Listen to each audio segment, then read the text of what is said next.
Hey, what's up? Zach here. And you know, when I first got the K-Swiss SpeedTrac, I didn't really know what to expect for them. They kind of seemed like a person with no country. Like, they weren't minimalist enough to be a speed shoe. They weren't maximalist enough to be a protective shoe.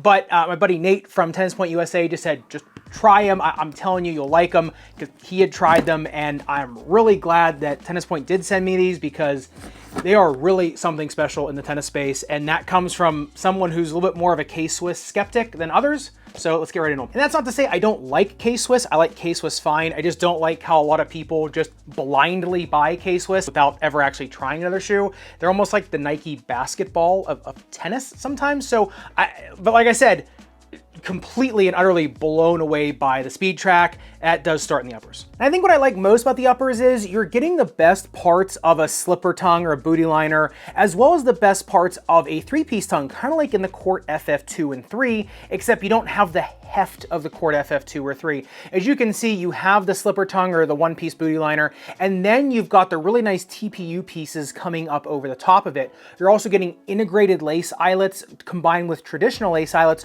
almost like a combination of Vapor Pro and Vapor 10 shoes, which is really cool. And then in the forefoot, you're getting this really terraced TPU piece, this little triangle here that comes up all the way over the uppers to give you a ton of durability from sliding. If you look at the upper durability test, 10-second tie grit sandpaper, I mean, the burr barely does anything to it. It wouldn't really matter anyway, because it is so thick there. The only thing I don't like is there is exposed foam underneath of it. I think they could have just kind of had the rubber meet the TPU, and I think that would have made it kind of the ultimate in speed and sliding type shoe in the uppers, but maybe in the next iteration they'll do that. Now the next thing I think is really cool is if you look under the microscope, the textile yarn that goes there, these honeycombs, it is a true reinforced honeycombing where you get a bed of smaller threads, and then the actual honeycombs are much stronger threads holding it all together. That does give you just quite a bit of a good lockdown and a lot of strength and security for how light the uppers are. But the one thing you do have to watch out for is the breathability. If you look at the breathability test on these things, heated up 106.9 degrees, cooled down another 74.1 degrees after 30 seconds of the heat gun.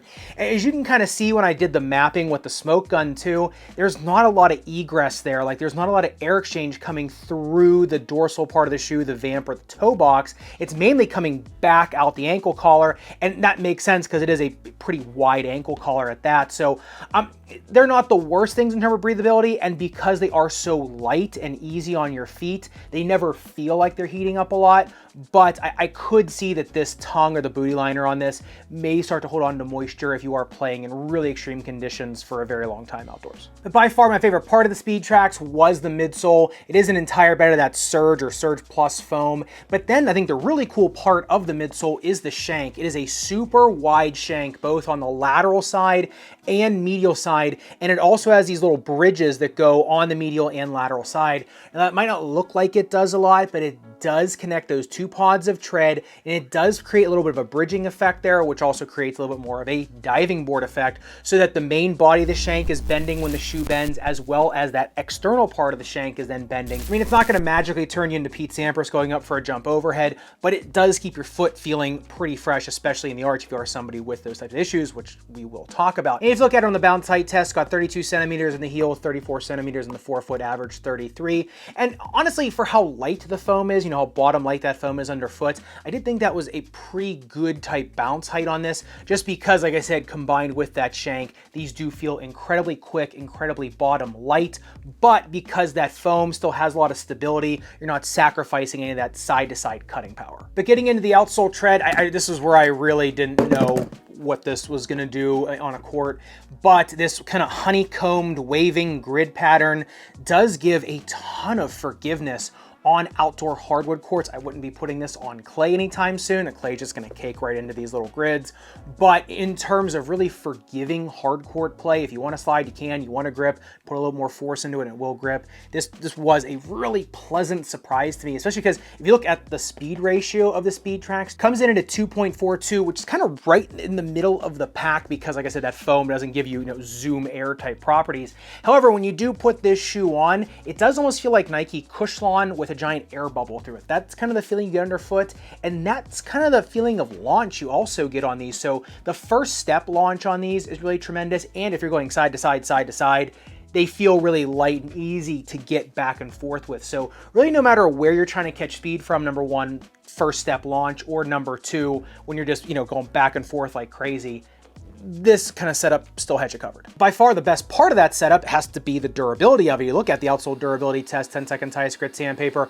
I mean, not even a millimeter of damage on this. So even for the light profile of the shoe, they're still gonna last you a while, even if you are really putting these through the ringer. The fit of the SpeedTracs also was a really pleasant surprise to me. A lot of times if you have very forgiving one-piece tongue constructions, you're not getting a tremendous lockdown in them unless you're a certain foot type. Whereas in these, because you get enough of this external piece of TPU and textile coming over, narrow medium foot can go true to size, even a 2E can go true to size on these, and I did not have problems with lockdown. Now in terms of the snake bitten foot, heel pain, arch pain, I think these are tremendous for. If you have ball of foot pain, probably would be throwing an orthotic in these. Because this shank down here is so broad, wide, and strong, even if this is the only thing you're using, this is still going to give your arch some resilience. However, it will hold up an orthotic very well. So if you're looking for a more minimalist, speedy shoe with a slipper tongue, but with also a lot of feelings of security in there, as well as resilience underfoot, these are a great pickup. And speaking of any of those snake bites, if you are having problems getting back on court for any foot issues, anything like that related, haven't been able to get a good answer because you haven't found someone that lives and breathes tennis, like we all do in this community, I do have links to consulting in the description below. And getting into the all-important playability of the SpeedTracs, we've kind of been talking about it. These just give kind of all the trappings of more of a maximalist shoe in a minimalist package. To me, this is the best parts of the Adidas Ubersonic line, Nike Vapor line, and then, more like the Ultra Shot or the Hypercourt Supreme line, right? It kind of melds a lot of those shoes together, I guess Court FF3 as well. I really, like I said, I didn't think these really had a place. I kind of feel like they missed the mark when I first took them out of the box, and it really turns out to be they just fit a lot of different categories very, very well. I think these will fit anybody from a serve and volleyer trying to get to the net really quick, all the way to someone who is a baseline grinder or retriever trying to keep their feet feeling really fresh, but also getting a pretty decent launch to kind of get that first step to the ball. So I really think no matter what kind of game you're playing, these do have you covered.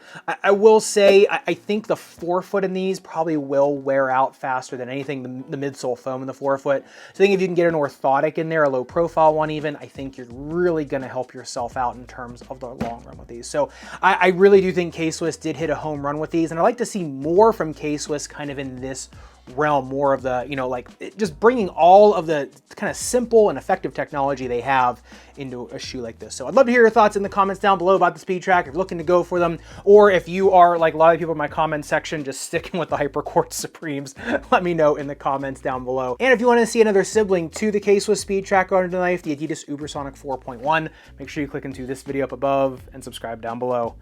Respect your rubber and foam. I'll see you somewhere in the Sneakerverse.